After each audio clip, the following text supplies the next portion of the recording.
VLOOKUP can be a tough formula to master. I recently commentated in an Excel esports competition at the University of Tennessee, where all of the competitors were young college students. As we watched some of the competitors struggle with their lookup formulas, it reminded me of all of the habits that I've developed over the years to consistently write VLOOKUPs that are error-free. So in this video, I'm gonna share 7 essential habits that you can adopt to stay out of trouble with VLOOKUP. And if you're wondering about index match or Xlookup, later in the video, I'm gonna ask 2 of the best Excel users in the world their opinion on when to use each function. So let's get to it. So the first habit is dropping the anchor. And in this example here, we're gonna write a VLOOKUP formula to look up this ticker symbol in this table over here and return the price from the third column, and we'll make this an exact match VLOOKUP, hit enter to return the price.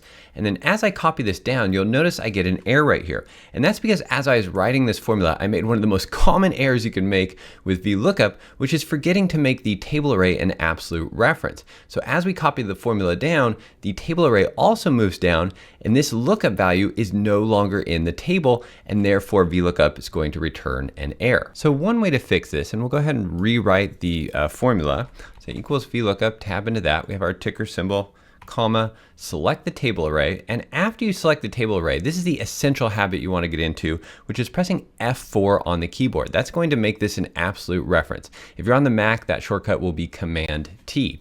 And this adds these dollar symbols in front of the column letters and row numbers, which makes this an absolute reference. So as we copy the formula down, let's just go ahead and finish the formula here. As we copy it down, that reference doesn't change. We can look at this formula now and see that this table is anchored right here. This is kind of like throwing an anchor on a boat or dropping an anchor. If you don't do that, you're gonna have a bad day. And if you don't do it with VLOOKUP, you can also have a bad day and get some errors in your formulas. And if you forget to do that while writing the formula, you can always go back and update it. You can either select the text here, or you can click the table array here to select all text, then hit F4 or Command T to make that an absolute reference, hit enter, and then just recopy your formula down.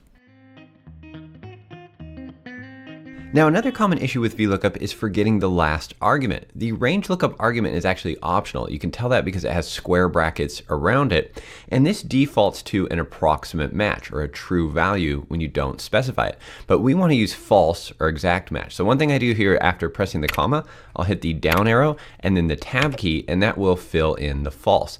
Now you can also specify a 0 here instead. Commonly you'll see that, or you can even leave this blank. However, I like the false because it just really stands out and lets me know that this is an exact match VLOOKUP. We'll go ahead and hit enter, then we'll copy our formula down, and that will fix all of our errors.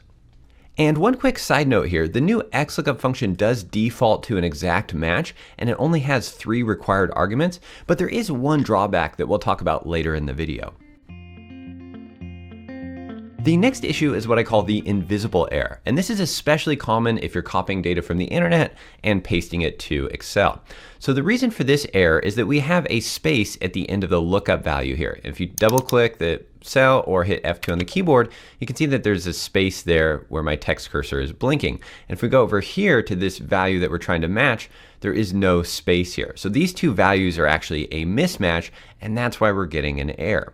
There are a lot of different ways to fix this in Excel, but we're going to use the trim function. So I'm going to start typing this formula here, equals trim, and trim is going to remove all spaces from a text string except for single spaces between words. So we'll tab into that and just select the cell that contains the text, hit enter. I'm going to go ahead and fill this down. And now I'm going to hit Control C to copy all of these cells. And I'm just going to paste values, just right click paste values over those cells. Keyboard shortcut is Control Shift V on modern versions of Excel. And that will fix most of our formulas. As you can see, we still have an error here. Now we don't have any spaces at the end of HCA, but if we go over to this table, we do have a space here. So we need to take the same steps to fix it. Or if you just have one, you can just delete the space, hit enter, and now everything looks good. My next tip is to write naked VLOOKUPs first. And so with VLOOKUP, if it can't find the lookup value in the table array, like there's no ACB here, it's just going to return an NA error. One way to get around that, or to not return NA errors, is to use the if error function. You'll commonly see this before VLOOKUPs. The if error function is going to return the value from VLOOKUP if it's not an error. If it is an error out at the end here, I'm just going to return a blank. So I'm going to type 2 quotation marks and close the parentheses and hit enter. And then when I copy this formula down, you can see that we now have blanks instead of those NA errors. But the common mistake is that oftentimes users will just write the VLOOKUP with the if error in front of it before evaluating the VLOOKUP for mistakes. It's just kind of some blanket error handling that they throw on here without actually evaluating the VLOOKUP and its errors first. And that can cause you to miss things. Like in this case here, ONB is actually in our table over here. It's right here. And the reason that we're getting an error there and returning a blank is because of a blank space at the end of ONB here. So if we didn't take the time to figure that out and figure out what's causing some of these errors, we might miss this and not return all the correct results. I'll just go ahead and fix this one here, and now you can see that I'm getting the correct result. So next we're going to take a look at VLOOKUP versus index match and Xlookup. And to help explain this one, I'm going to play a clip of the esports competition that I just commentated with my co-hosts Brittany Deaton and Diarmid Early, who are two of the best Excel users in the world. Let's take a look at what they have to say on when to use each of these functions. Level 3, we're looking for the weighted average return. So some of the skills here, what are some of the skills, Brittany and Dim, that these players will need in terms of Excel techniques to solve this case? We could see Cole writing a VLOOKUP formula there.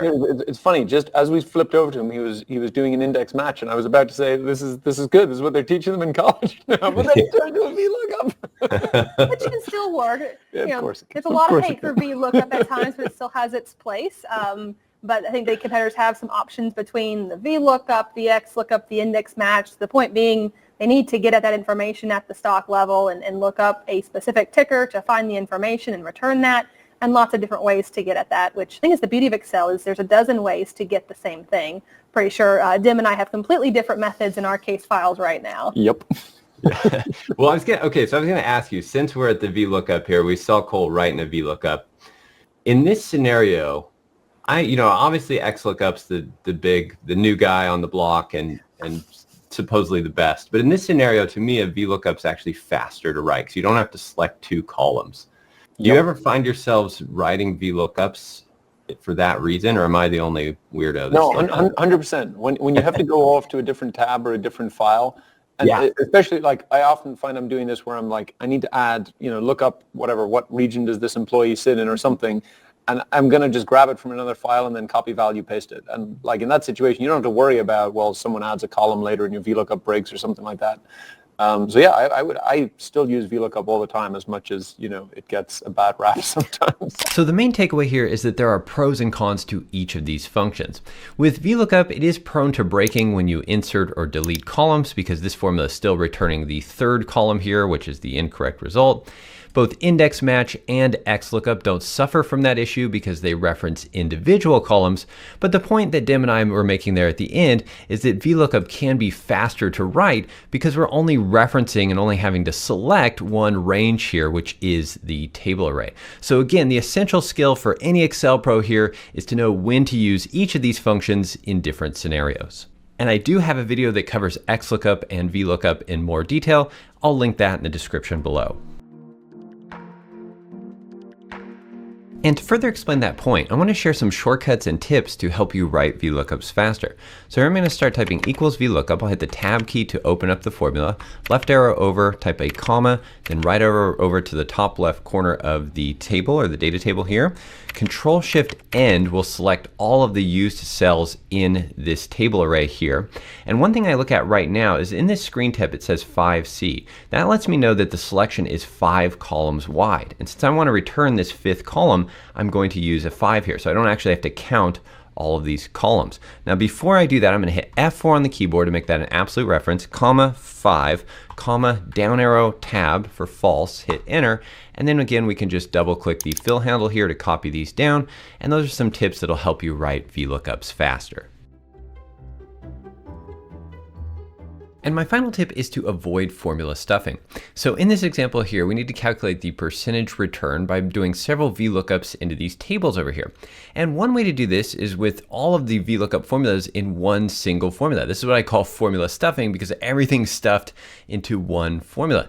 And an alternative to this is to break out each of these VLOOKUPs into their own cells. These are what are typically referred to as helper cells or helper columns. My son likes to build with Legos, so I also like to think of these as the building blocks to your formulas. And then over here at the end, we can do the calculation and the math for the percentage return. But what this allows you to do is then more easily debug each of your VLOOKUPs based on the techniques that we learned in this video.